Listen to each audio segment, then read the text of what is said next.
इसको base radius are कह रहे हैं अपन, और इसकी जो हाइट है उनके बीच में अगर एंगल 90 बनेगा तभी इसको राइट सर्कुलर कोन कहते हैं।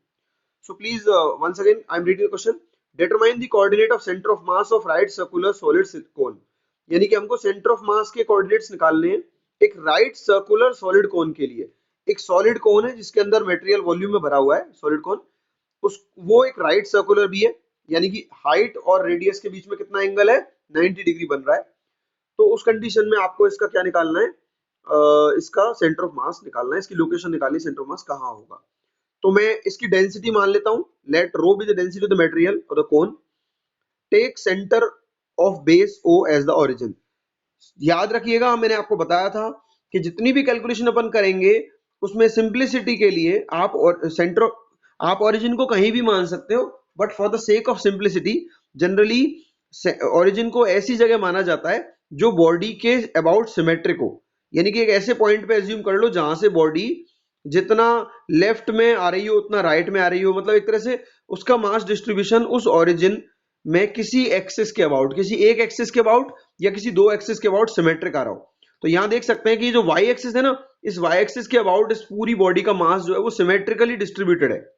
वाई एक्सिस के अबाउट जितना मास राइट साइड में है उतना ही लेफ्ट हैंड साइड में। तो आपको समझ में आ गया होगा, इसलिए मैंने इसको ओरिजिन ट्रीट कर लिया है, क्योंकि ओरिजिन लेते ही क्या हो जाएगा, इसका एक एंड जो ओरिजिन होता है हमारी कैलकुलेशन इजी हो जाएगी। तो अब अपन इसको आगे चलते हैं लेके, the cone is assumed to be made up of large number of circular disc. क्या आप इस कोन को मान सकते हो बहुत सारी छोटी छोटी ऐसी डिस्क से बना हुआ है, क्योंकि एक डिस्क देखो यहां पर आएगी, आपको मालूम चल गया होगा एक डिस्क ये वाली आएगी यहां पर, ठीक है, एक डिस्क ये होगी, उसके अलावा एक डिस्क इसके नीचे होगी, उसके नीचे एंड सो ऑन, लास्ट में ये लास्ट वाली डिस्क हो जाएगी। तो मेरे कहने का मतलब ये है, this cone can be assumed to be made up of large number of circular disc with the different radii and different mass. हर डिस्क का रेडियस अलग होगा, बिकॉज यहाँ पे रेडियस कम है, यहाँ रेडियस ज्यादा है, रेडियस बढ़ता जा रहा है, और क्योंकि रेडियस ज्यादा है चेंज होता जा रहा है तो मास भी चेंज होगा। तो अपन उसके किसी भी एक एलिमेंट्री डिस्क को एज्यूम कर लेते हैं, यहां से कहां से, ओरिजिन से वाई डिस्टेंस ऊपर जा रहे हैं, ओरिजिन से वाई डिस्टेंस जाकर के कोई एलिमेंट्री डिस्क छोटा डिस्क को एज्यूम कर लेते हैं, उस डिस्क का थिकनेस dy ले लिया, तो y डिस्टेंस चलकर dy थिकनेस का एक डिस्क एज्यूम कर लिया, उस डिस्क का जो रेडियस है वो मैं x एज्यूम कर रहा हूं, बिकॉज क्योंकि ये लेंथ जो है वो x एक्सिस के अलोंग है, तो इसको मैं x ले लेता हूं, इसका जो रेडियस है डिस्क का, ठीक है। और इसके बाद जो पैरामीटर्स होंगे वो अपन ऐसे एक एक करके लिखते जाएंगे। तो पहले मुझे dm लिखना पड़ेगा, यानी कि I want to write the small elemental mass of this disc, मैं इस डिस्क का एलिमेंटल मास लिखना चाहता हूं। तो हाउ विल आई राइट, सब जानते हैं कि dm क्या होता है, मास क्या होता है, mass is equal to volume into density. क्या होता है, वॉल्यूम इनटू डेंसिटी। अब डेंसिटी तो यूनिफॉर्म है, इसकी पूरी बॉडी की यूनिफॉर्म डेंसिटी एज्यूम की गई है, कुछ नहीं बताएगा तो हमको यूनिफॉर्म माननी है डेंसिटी, मास डेंसिटी। तो ये डेंसिटी हो गई, यूनिफॉर्म है, इनटू जितना भी इसका वॉल्यूम है, तो इसका वॉल्यूम जो होगा स्मॉल वॉल्यूम होगा, इसको डीवी कह देता हूं मैं, तो डिस्क का वॉल्यूम डीवी हो गया। अब वॉल्यूम निकालने का तरीका क्या है, तो वॉल्यूम निकालने का तरीका डीवी क्या होता है, एरिया इनटू थिकनेस या एरिया इनटू हाइट, आप जानते हो। जैसे सिलेंडर का it is, disc is nothing but a cylinder. अगर अपन डिस्क को ध्यान से देखें तो डिस्क एक तरह से देखा जाए तो सिलेंडर ही होता है। क्यों, क्योंकि सिलेंडर में क्या होता है, सिलेंडर में एक एरिया होता है, ठीक है, कौन सा एरिया होता है, ओपनिंग एरिया होता है, और उसके बाद उसकी एक हाइट होती है। तो जो डिस्क की थिकनेस है उसको अगर मैं हाइट मान लूं और इसके क्रॉस सेक्शन एरिया को ये वाला जो गिवन मान लूं, तो ये बहुत आसानी से कह सकता हूं कि it is treating like it can be treated like a solid cylinder. तो सॉलिड सिलेंडर का जो वॉल्यूम होता है वो कैसे निकालते हैं, एरिया इनटू हाइट। तो इसका भी निकाल सकते हो आप, एरिया कितना है इसका, पाई एक्स स्क्वायर। चेक कर लो, देखो एरिया इसका कितना आएगा, एक्स रेडियस है तो पाई एक्स स्क्वायर इसका एरिया आ गया, इनटू हाइट, हाइट इसकी कितनी है dy, जो थिकनेस है इसकी वही इसकी हाइट है। अब अपन को क्या करना पड़ेगा, अब अपन को या तो सारे पैरामीटर x में लाने पड़ेंगे या y में लाने पड़ेंगे। अब क्योंकि मैंने थिकनेस को dy ले लिया है तो मुझे x को भी किस में लाना पड़ेगा, y में। तो x को लिखना है, now we have to write the x in terms of y, now we have to write the x in terms of y। वो कैसे करेंगे वो आप ध्यान से देखो, यहां देखना, यहां पर अपन सिमिलर ट्राइंगल लगाएंगे। क्या लगाएंगे, सिमिलर ट्राइंगल। सिमिलर ट्राइंगल में जो रेशियो होते हैं वो बराबर होते हैं। तो आप ये जानते हो कि कौन कौन से ट्राइंगल की बात कर रहा हूं मैं, ट्राइंगल एबीसी, प्लीज ध्यान देना, ट्राइंगल एबीसी और ट्राइंगल एओडी, दोबारा बोल रहा हूं, ट्राइंगल एबीसी और ट्राइंगल एओडी दोनों जो है आपस में सिमिलर प्रूव करने हैं अपन को। क्यों सिमिलर प्रूव करने हैं उसका रीजन मैं बाद में बताऊंगा, पहले आप इसको सिमिलर प्रूव करने की कोशिश करते हैं अपन। सिमिलर प्रूव करने में क्या करेंगे अपन, ये वाला क्या है आपका, कौन से क्राइटेरिया से सिमिलर प्रूव कर सकते हो, सब लोग 10th मैथ पढ़ के आए हो आप लोग, सब बता दो फटाफट। सिमिलर ट्राइंगल किस क्राइटेरिया से प्रूव करोगे आप? देखो ये वाला एंगल 90 डिग्री है, इसका भी ये वाला एंगल 90 डिग्री है। उसके बाद दूसरी चीज क्या बता सकते हो, ये वाला एंगल दोनों में कॉमन है, मालूम है आपको, ये वाला एंगल दोनों में कॉमन है और ये वाला एंगल दोनों में क्या है, 90 डिग्री है। तो ए क्राइटेरियन लगा सकते हैं अपन। बेटा बताओ जल्दी, यस और नो, जल्दी से बताओ। Can we apply the a similarity criterion in this? हम इसमें ए सिमिलरिटी क्राइटेरियन लगा सकते, yes Ipsita, a similarity criterion जो हमने क्लास 10th मैथ में पढ़ा था, उससे हम इन दोनों ट्राइंगल्स को कह सकते हैं कि सिमिलर है। तो अगर ये सिमिलर है तो इनके करेस्पॉन्ड कौन सा रूल लगाऊंगा, सीपीएसटी लगाएंगे, corresponding part of similar triangle, CPST लगाएंगे। By CPST we can say that the ratio of all the corresponding parts is also equal, ratio of corresponding sides is equal. तो corresponding side का ratio में ले रहा हूं, देखो ये ले लिया इन्होंने, ये आ गया आपका, ये वाली पूरी ट्राइंगल की हाइट है बड़े वाले की, डिवाइडेड बाय स्मॉल, मतलब height of small triangle is equal to, ये वाला जो क्या दिख रहा है आपको, ये वाला कौन सा एलिमेंट है, आर अपॉन एक्स। यानी कि देखो परपेंडिकुलर, ये जो बड़ी वाली साइड है, यानी कि height of this triangle divided by height of small triangle is equal to base of this triangle upon base of this triangle. तो मैंने ये सारी चीजें लिख दी, इसको लिखने के बाद x की वैल्यू मुझे मिल गई इन टर्म्स ऑफ y। बस मैं यही चाह रहा था कि मैंने क्यों किया था इसको सिमिलर ट्राइंगल लगा करके सिमिलर, क्योंकि मैं चाह रहा था कि मैं x की वैल्यू y की टर्म्स में ऑब्टेन कर लूं। Sorry pardon. तो ये जो मैंने काम कर लिया, अब इससे बड़े आसानी से मैं इसको लिख सकता हूं, x की जगह पर ये सारे टर्म्स लिख सकता हूं, बिकॉज अपन को y लेना था। तो यहाँ एक्स स्क्वायर की जगह आप क्या लिख दो, ये सारे टर्म्स लिख दो। तो एक्स स्क्वायर की जगह आएगा R square H minus Y का whole square upon H square. ये सारे टर्म जैसे ही लिखोगे तो अपन का डीएम जो हो जाएगा वो एरिया इंटू क्या हो जाएगा आपका, डीएम देख सकते हो, density into area into height. तो डेंसिटी वही है, एरिया कितना है पाई एक्स स्क्वायर इंटू हाइट कितनी है डी वाई। तो अब पाई एक्स स्क्वायर में एक्स स्क्वायर की वैल्यू पुट कर दी मैंने, तो ये हो गया पूरा एक्सप्रेशन बन गया आपका। अब इसके बाद मुझे सेंटर ऑफ मास के कोऑर्डिनेट लिखने हैं। तो सेंटर ऑफ मास का कोऑर्डिनेट हमेशा ऐसे निकालते हैं अपन, 1/m integration of x DM, जो जीरो क्यों होगा यहां पर, क्योंकि एक्स के अंदर सेंटर ऑफ मास बिल्कुल शिफ्ट नहीं हो रहा। जितना मास हमारा, क्योंकि बॉडी वाई एक्सिस के अबाउट सिमेट्रिक है, बॉडी का जो डिस्ट्रीब्यूशन है मास डिस्ट्रीब्यूशन वाई एक्सिस के अबाउट दोनों तरफ बराबर है। तो जितना mass distribution positive x axis में जितनी दूरी पर है, उतना का उतना ही मास डिस्ट्रीब्यूशन हमारा नेगेटिव एक्स में भी है। यस कमल गुड मॉर्निंग। तो ये मैंने आपको क्या बताया, दोनों तरफ बराबर है, तो जो एक्स में कोऑर्डिनेट है ना वो तो शिफ्ट ही नहीं होगा, वो सारा का सारा एक्स में जो कोऑर्डिनेट है वो यही रहेगा। यानी कि सेंटर ऑफ मास का एक्स कोऑर्डिनेट चेंज नहीं होने वाला। Sir we have not showed similarity of the triangle, but we have not showed the similarity of triangle. Ipsita I am not getting what you are saying, आप क्या कह रहे हो मैं समझ नहीं पा रहा हूँ।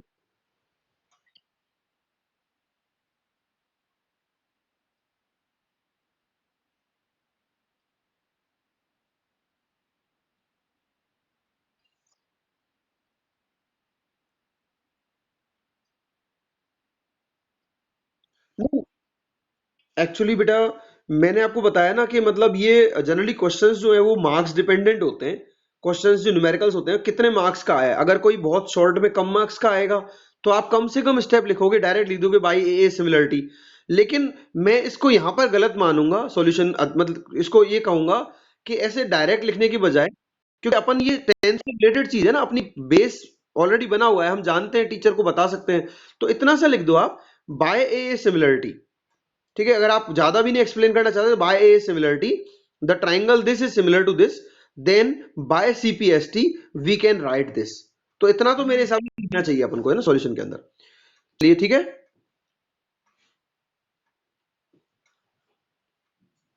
और अगर अगर कोई बच्चा कर सकता है स्टेप लिख सकता है, जैसे मैंने बताया आपको कि भाई दिखा दो आप, this upon this is equal to this upon this, वो सब दिखा सकते हो तो ठीक है, ये आ ही गया। ठीक है, मतलब कहने का मतलब ये है कि मार्क्स डिपेंडेंट तो है ही है, बट थोड़ा सा एक्सप्लेनेशन चाहिए इसके अंदर, है ना, इतना तो लिखना पड़ेगा कि by a criterion we can say that similar to this, and by CPST we can say the ratio of the corresponding sides is also equal. उसके बाद आप ये लैंग्वेज लिख दो तो ज्यादा बेटर होगा। अब इसके बाद मैं यहां तक आ गया हूं, यहां तक तो कोई प्रॉब्लम नहीं है अभी आपको। अब अपन वाई कोऑर्डिनेट लिख लेते हैं। तो वाई कोऑर्डिनेट लिखने का जो तरीका है ना, वो क्या होगा वो देख लो आप। वाई सी एम अपन लिखेंगे, तो वाई सी एम हमारा जो आएगा वो आएगा integration Y D M whole divided by M. तो वन अपन एम कॉन्स्टेंट बाहर है, इंटीग्रेशन वाई डी एम के लिए अपन क्या करेंगे, वाई अपना यही रहेगा, एज इट इज रहेगा, डीएम की वैल्यू वो पुट कर देंगे जो हमने निकाली थी। अब उसके अंदर जितने कांस्टेंट पैरामीटर दिख रहे हैं सारे बाहर ले लो। क्या क्या कांस्टेंट दिख रहा है आपको, पाई और रो दोनों कांस्टेंट दिख रहे हैं। उसके अलावा आपको एच स्क्वायर भी कांस्टेंट दिख रहा है। तो पाई रो और एच स्क्वायर तीनों को बाहर ले लो, और आर स्क्वायर, तो pi rho R square upon H square को बाहर ले लेंगे। आप ये मत कहना सर ये एच माइनस वाई स्क्वायर, यहां पर भी तो एच कांस्टेंट है बाहर ले लेंगे, वो नहीं ले सकते। क्यों? क्योंकि इसके साथ में वेरिएबल भी जुड़ा हुआ है, तो ये अंदर ही रहेगा। तो ये pi rho R square upon H square को बाहर लेने के बाद क्या एक्सप्रेशन बचेगा अंदर, ये y अंदर रहेगा, y भी वेरिएबल है, y into H minus Y का whole square into D Y. Calculation पूरी की पूरी जो है वो एक्सपेंड करने के बाद ही होंगी, क्योंकि जब तक एक्सपेंड नहीं करेंगे ये सॉल्व नहीं होगा। तो मैंने एच माइनस वाई का होल स्क्वायर एक्सपेंड किया, A square plus B square minus two A B से। उसके बाद y को मल्टीप्लाई कर दिया in each and every term, तो ये बन गया H square into Y plus Y cube minus two H Y square whole bracket में डी वाई इंटीग्रेशन। तो अब अपन को इंटीग्रेशन इंडिविजुअली लगाना है। पहले एच स्क्वायर वाई के अंदर इंटीग्रेशन लगाना है, आप जानते हो एच स्क्वायर कांस्टेंट है तो वाई का integration Y square by two होता है। फिर इसके अंदर लगाना है तो वाई क्यूब का इंटीग्रेशन क्या होगा, वाई की पावर 4/4, बिकॉज जो भी पावर होती है उसमें एक ऐड करके ऊपर नीचे लिख देते हैं, वाई की पावर 4/4 ये हो जाएगा। इसमें एच जो है वो कांस्टेंट है तो वाई स्क्वायर के लिए वाई क्यूब अपॉन 3 हो जाएगा। तो ये सारी वैल्यूज लिखने के बाद आपको लिमिट्स लगानी है 0 टू एच।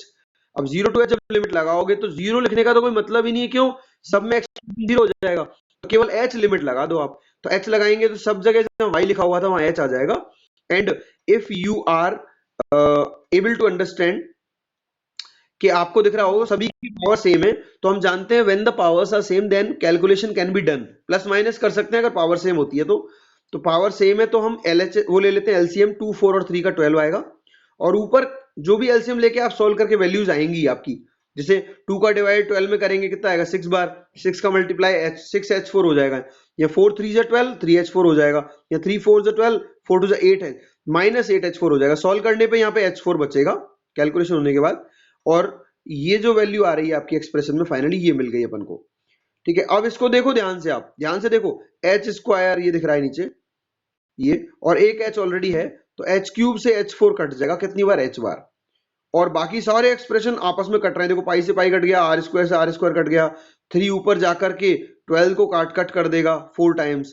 तो finally what you will get the h/4 expression. इसका मतलब ये हुआ कि सेंटर ऑफ मास जो है कोन का h/4 हाइट पे होता है। कहां से, अब देखो इसमें z कोऑर्डिनेट तो वापस से 0 होगा, बिकॉज z में सिमेट्रिक है बॉडी, तो z कोऑर्डिनेट वापस से 0 हो जाएगा। तो बस इतना ही बता रहा था मैं कि जो आंसर आया y के अंदर कितना है h/4, इसका मतलब सेंटर से, ये बेस का सेंटर है, कोन का बेस सेंटर जो है उससे h/4 हाइट जाकर के कितना ऊपर, h/4, यहाँ पे ऐसे कहीं h/4 हाइट जाकर के अपन को यहाँ कहीं पर क्या मिलेगा, हम उसका सेंटर ऑफ मास मिल जाएगा। इसको h/4 क्यों आया, 75% जो पोर्शन ऊपर का क्यों लीव कर दिया, h/4 का मतलब 25%, नीचे से 25% में ही क्यों मास आया, सेंटर ऑफ मास आया, क्योंकि यहाँ मास डिस्ट्रीब्यूशन ज्यादा हो रखा है। तो ध्यान रखना सेंटर ऑफ मास हमेशा ज्यादा मास डिस्ट्रीब्यूशन की तरफ शिफ्ट हो जाता है। यहाँ ज्यादा मास डिस्ट्रीब्यूशन है तो यहाँ शिफ्ट हो गया, 25% वॉल्यूम में ही आ गया, अपन को 75% ऊपर का वॉल्यूम छोड़ दिया इसने, यहीं पे आ गया। क्यों आया, क्योंकि यहाँ पे मास डिस्ट्रीब्यूशन ज्यादा था। तो centre of mass always try to shift toward the volume of larger mass, जहां पर ज्यादा लार्ज मास दिखाई दे रहा होगा वहां पर सेंटर ऑफ मास हमेशा शिफ्ट हो जाता है, या फिर वहां शिफ्ट होगा जहां पर जो मास है वो is at a greater distance. अगर मास कहीं बहुत ज्यादा डिस्टेंस पर है तो वहां भी शिफ्ट हो जाता है। तो मैंने आपको ये एक टिपिकल एग्जांपल कराया है, इससे ज्यादा हार्ड सवाल अपन के नहीं आएंगे। ठीक है, इससे ज्यादा हार्ड सवाल आपके नहीं आएंगे, बस इसकी अच्छे से प्रैक्टिस कर लेना इन 2-3 क्वेश्चंस की। और जो बच्चे उसकी तैयारी कर रहे हैं, आईआईटी नीट की तैयारी कर रहे हैं, उनको मैं कहूंगा कि उनको इस जैसे बहुत सारे क्वेश्चन सॉल्व करने चाहिए। अलग अलग केसेस है ना, अलग अलग केसेस, ये कौन का है तो आप अपन अदर फिगर्स के लिए भी कैलकुलेशन कर सकते हो, है ना, ये सारी चीजें। तो आपको ये चीज क्लियर हो गई सबको? तो बेटा बाइनरी सिस्टम्स के एग्जांपल कहाँ कहाँ मिलते हैं देखने को नेचर में? नेचर में बाइनरी सिस्टम का एग्जांपल जो देखने को मिलता है वो हमारा बहुत आसानी से हम कह सकते हैं कि जो भी हमारे स्टार्स हैं जो बराबर मास वाले हैं वो सर्कुलर ऑर्बिट में घूम रहे हैं कॉमन मास सेंटर के अबाउट, वो बाइनरी सिस्टम है। यानी कि एक एक स्टार ये और एक स्टार ये, तो ये कॉमन मास सेंटर के अबाउट, आपको मालूम है सारे स्टार गैलेक्सी में घूम रहे हैं। आपकी जो गैलेक्सी है मिल्की वे उसमें स्टार्स घूमते हैं, तो ये स्टार जो है वो किसी कॉमन मास सेंटर के अबाउट ऐसे चक्कर लगा रहे हैं, स्पाइरल पाथ में घूमते जा रहे हैं। इसी तरह से उनका जो मोशन है वो सेंटर ऑफ मास, वो देखो पहले केस में इक्वल मास का है जब सेंटर ऑफ मास रेस्ट पर है, और इस केस में centre of mass uniform motion में। यानी कि अगर ये अपनी पोजीशन पे रहते हुए सर्कुलर मोशन कर रहे हैं तो ये सेंटर ऑफ मास इसका फिक्स्ड रहेगा, नॉन मूविंग होगा। लेकिन अगर पार्टिकल जो है, दोनों जो स्टार्स हैं वो इस तरह स्पाइरल पाथ करते हुए जा रहे हैं, तो कांस्टेंट वेलोसिटी से इनका जो सेंटर ऑफ मास होगा वो भी किस डायरेक्शन में, ये देखो इधर जा रहा है इधर जा रहा है, तो इसका एक रिजल्टेंट डायरेक्शन में ये क्या रहेगा, अलाइंड रहेगा। डायटोमिक मॉलिक्यूल्स आप जानते हो, ऑक्सीजन का डायटोमिक मॉलिक्यूल है, उसके अलावा कार्बन मोनोऑक्साइड का डायटोमिक मॉलिक्यूल, जो जो भी डायटोमिक मॉलिक्यूल्स होते हैं उनमें भी बिल्कुल ऐसा ही देखने को मिलता है कि जो बाइनरी सिस्टम्स के अंदर जो मास सेंटर होता है वो अगर पूरा मॉलिक्यूल मोशन में है तो मास सेंटर भी कांस्टेंट वेलोसिटी से मूव करेगा। अगर पूरा मॉलिक्यूल ट्रांसलेटरी मोशन में नहीं है, मूव करके आगे नहीं जा रहा, वो केवल रोटेट कर रहे हैं उसके atoms around the bond, bond के चारों तरफ रोटेट कर रहे हैं, तो सेंटर ऑफ मास उसका फिक्स रहेगा, एक लोकेशन पे रहेगा, इट इज नॉट मूविंग। इसी तरह से हमारा अर्थ और मून सिस्टम, हमारे अर्थ और मून सिस्टम का जो सेंटर ऑफ मास है वो कहीं भी हो सकता है, लेकिन यहाँ देखो centre of mass of earth moon system को कहाँ दिखाया गया, अर्थ के ऊपर ये दिखा दिया, नहीं सॉरी ये मून है और ये अर्थ है, तो सेंटर ऑफ मास को अर्थ के ऊपर क्यों दिखा दिया इन्होंने सेंटर ऑफ मास को? क्योंकि ज्यादा से ज्यादा मास जहां होगा वहां सेंटर ऑफ मास शिफ्ट हो जाएगा, तो सेंटर ऑफ मास इतना ज्यादा शिफ्ट हो गया इधर क्योंकि अर्थ का मास बहुत ज्यादा है मून से, तो पूरा का पूरा सेंटर ऑफ मास लगभग अर्थ के नियर अबाउट आ जाएगा या अर्थ के ऊपर लाई कर जाएगा। सिमिलरली अगर अपन अर्थ को किसी बड़े हेवनली स्टार से कंपेयर करें तो अर्थ और उस स्टार का जो कंबाइंड सेंटर ऑफ मास होगा वो सबसे ज्यादा उस स्टार के पास होगा, या बोल सकते हैं उस स्टार के ऊपर आ जाएगा सेंटर ऑफ मास उसका। तो इस तरह के बेटा एग्जांपल्स आते हैं, these are some common examples of the centre of mass. अब सेंटर ऑफ मास मोशन की बात करें, बहुत अच्छा एग्जांपल है सेंटर ऑफ मास मोशन का।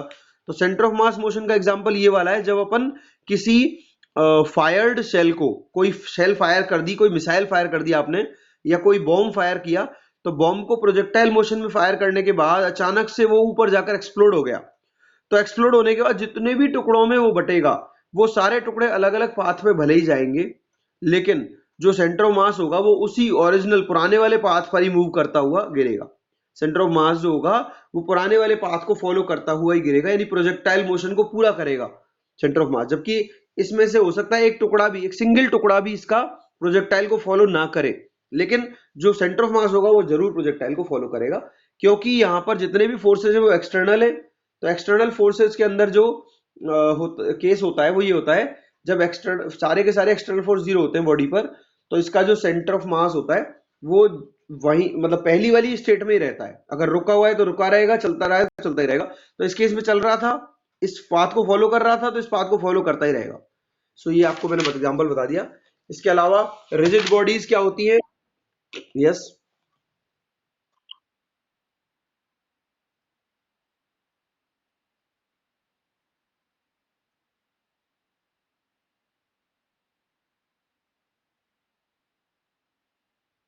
अच्छा मैं वर्बली गलत बोल गया क्या? मैंने इंटरनली बोला, मतलब मैंने एक्सटर्नल बोला था कि इंटरनल बोला था? नहीं एक्चुअली मैं ये कहना चाह रहा था, हो सकता है मैं कुछ गलत मिस स्पेल्ड कर गया। मतलब मेरे को ये कहना था कि ये जो पार्टिकल, ये जो बॉम्ब है ना, जब एक्सप्लोड होगा तो इसमें ये कह रहा हूं कि कोई भी एक्सटर्नल फोर्स नहीं लगेगा। समझ रहे हो आप? दोबारा बोल रहा हूं मैं इसको, अगर मैं गलत बोल गया तो मैं करेक्ट कर लेता हूं कि मतलब ये जो बॉम्ब आप फायर कर रहे हो प्रोजेक्टाइल मोशन में, उसमें जब बॉम्ब एक्सप्लोड हो रहा है, during the explosion there is no external force from outside on this bomb. So अपन ये रूल लगा सकते हैं क्या कि जब एक्सटर्नल फोर्स नहीं लगता तो सेंटर ऑफ मास जो है वो पहले वाली इनर्शिया वाली पोजीशन में रहेगा। अगर वो मूव कर रहा है तो मूव करता ही रहेगा कांस्टेंट वेलोसिटी से, और अगर मूव नहीं कर रहा है, वो स्टेशनरी है, तो स्टेशनरी रहेगा। तो या तो बोलेंगे कि बॉम्ब के अंदर कोई भी एक्सटर्नल फोर्स एक्ट नहीं कर रहा है, और या बोलेंगे बॉम्ब के अंदर लगने वाले सारे फोर्सेस जो है वो इंटरनल है। दोनों में से कुछ भी एक चीज बोल सकते हो आप। क्लियर हो गया ना सीधा? और इंटरनल फोर्सेस के अंदर है ना, ये कैलकुलेशन नहीं है हमारी, जो कैलकुलेशन है सेंटर ऑफ मास अपनी प्रीवियस स्टेट में रहता है, ये कैलकुलेशन जो है वो केवल और केवल फोर्स एक्सटर्नल फोर्सेस एब्सेंट होंगे तभी होगा, एब्सेंस ऑफ एक्सटर्नल फोर्स। या फिर कह सकते हैं कि सारे के सारे फोर्सेस इंटरनल होने चाहिए। इंटरनल फोर्सेस आपस में एक दूसरे को कैंसिल आउट कर देते हैं तो उनका इफेक्ट नहीं आता बॉडी पर। What is the rigid body? क्या होती है रिजिड बॉडी, जानते हो? रिजिड बॉडी को यदि मैं डिफाइन करूं तो ये बोलूंगा, उसके ऊपर लाई करने वाले कोई भी दो पॉइंट्स ले लो, कोई भी दो पार्टिकल्स ले लो, उनके बीच का जो गैप है, उनके बीच का जो स्पेस है, वो टाइम के संग चेंज नहीं हो रहा। Please all of you listen carefully, जो मैं बोल रहा हूं ध्यान से। रिजिड बॉडी को डिफाइन करने का जो तरीका है मेरा, वो ध्यान से देखना क्या है तरीका। कि रिजिड बॉडी कोई भी बॉडी है, जैसे आपको ये कोई बॉडी दी हुई है, इसका कोई भी इरेगुलर शेप है, लेकिन कहा गया है कि ये रिजिड है, तो इस रिजिड होने का मतलब ये है कि इस बॉडी के ऊपर लाई करने वाले आप कोई भी आर्बिट्रेरीली अपनी मर्जी से कोई भी दो पॉइंट ले लो, उन दोनों पॉइंट के बीच टाइम के साथ कोई डिस्टेंस चेंज नहीं होना चाहिए। यानी कि उनका डिस्टेंस जो पहले था वही टाइम के साथ हमेशा बना रहेगा।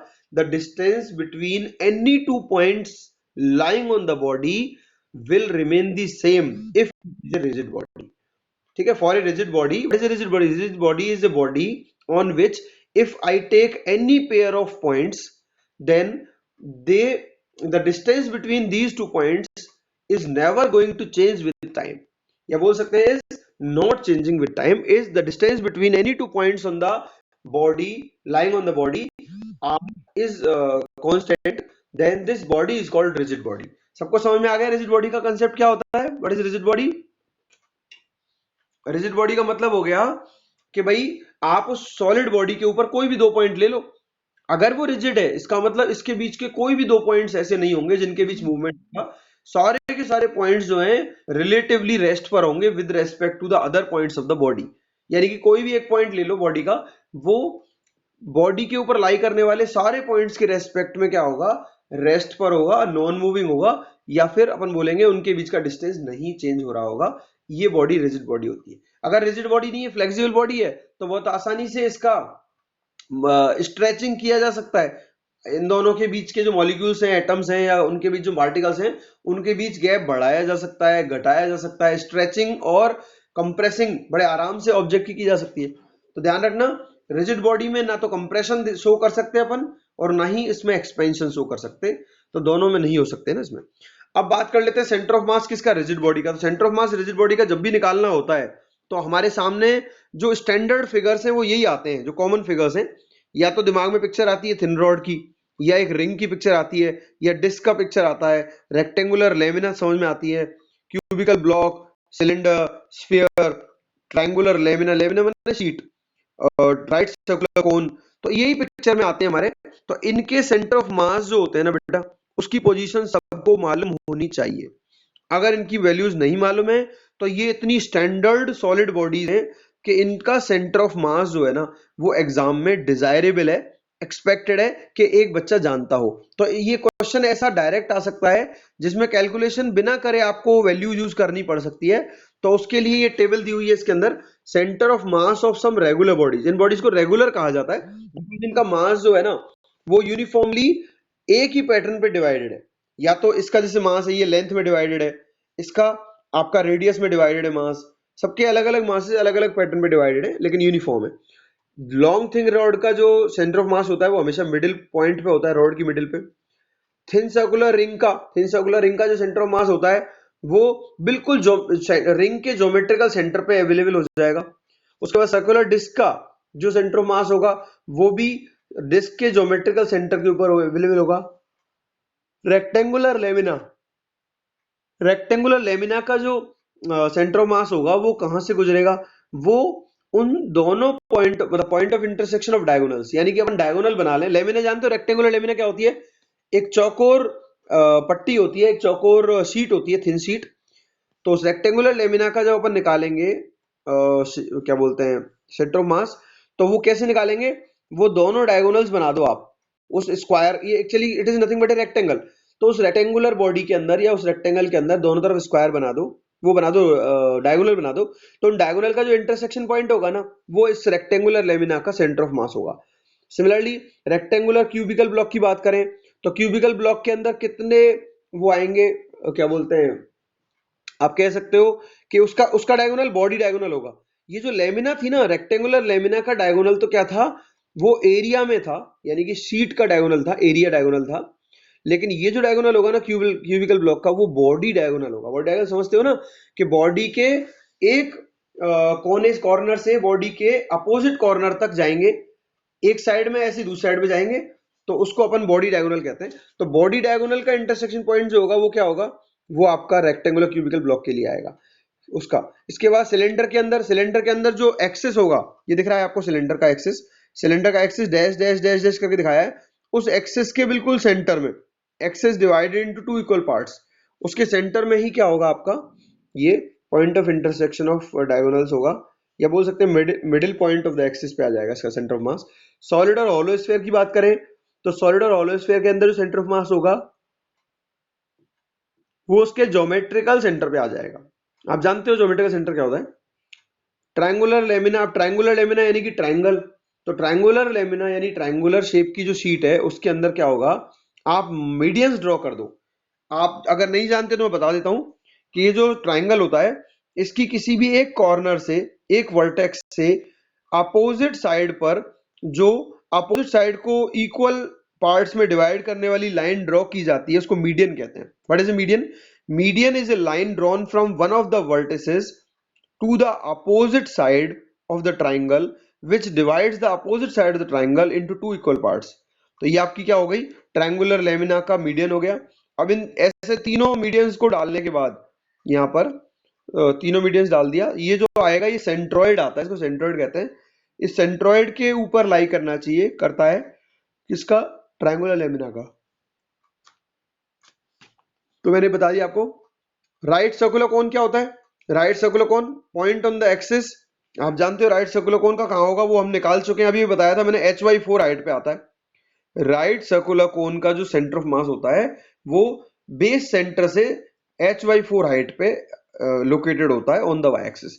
अब इसमें एक चीज और बच गई, जिसको अपन हेमिस्फीयर कहते हैं, जो हम निकाल चुके हैं। इसके अंदर हेमिस्फीयर के अंदर कैलकुलेशन कैसे होगी वो आप जानते हो।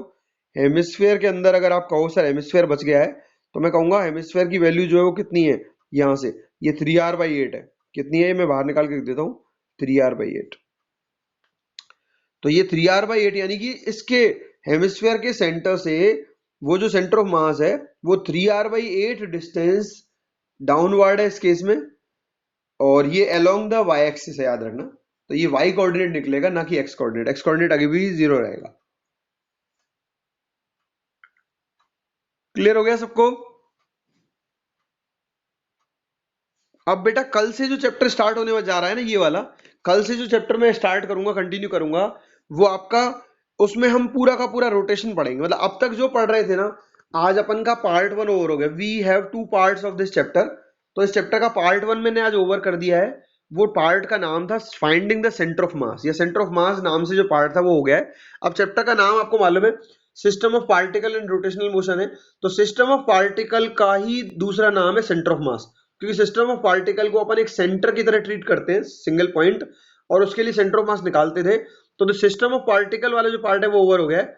अब कल से जो चैप्टर चलेगा, टॉपिक चलेगा, वो रोटेशनल मोशन चलेगा। अपन सारे पैरामीटर्स रोटेशनल मोशन के बारे में पढ़ेंगे। यानी रोटेशनल मोशन के बारे में पहले इक्वेशंस ऑफ रोटेशनल मोशन पढ़ेंगे। ठीक है, कल इसको आप रफली एक बार रीड करके आ जाना, जिससे कि आपको ये चीज जल्दी समझ में आ जाएगी। इक्वेशन बिल्कुल वैसी ही इक्वेशन बनेंगी जैसी कि हमारी लीनियर मोशन में बनती है। तो जस्ट ए मिनट, अभी आज के लिए सफिशिएंट हो तो मैं अटेंडेंस ले लूं आपकी, या कंटिन्यू और करना है? If you wish I can continue also. अगर आपको लगता है कुछ और बता कंटिन्यू करना है तो मैं कर सकता हूं, लेकिन अगर आपको लगता है आज के लिए सफिशिएंट है तो मेरे को बता दो प्लीज फटाफट। जब तक अटेंडेंस आपकी ना, मैं एक बार नोट कर लेता हूँ अटेंडेंस आप लोग।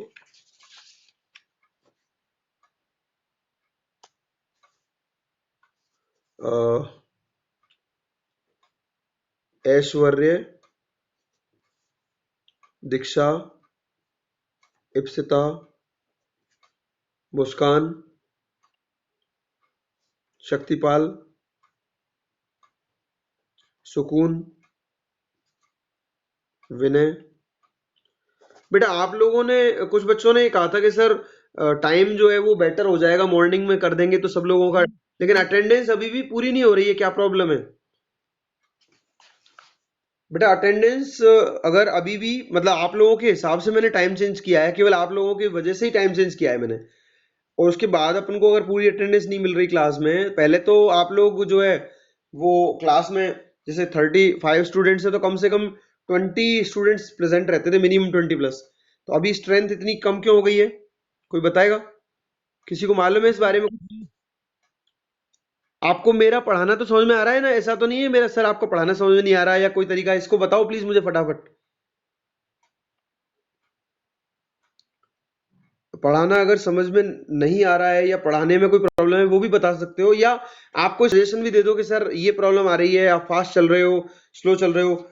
ये प्लीज ये जरूर आप फीडबैक दे देना मुझे, क्योंकि देखो एक्चुअली हर बच्चे का अपना एक अलग वे ऑफ अंडरस्टैंडिंग होता है, हर स्टूडेंट का अपना एक अलग टाइम होता है, टाइम ऑफ रेस्पॉन्स, कि कोई बच्चा तो एकदम बात कहते ही समझ में आ जाती है, किसी को कुछ टाइम लगता है। तो एक्चुअली टीचर है ना, एक्चुअलिटी है, टीचर हर किसी बच्चे के अकॉर्डिंग नहीं चल सकता, उसको एक मतलब एक एवरेज मीडियम स्टूडेंट के अकॉर्डिंग चलना पड़ता है, ना ज्यादा तेज ना धीरे।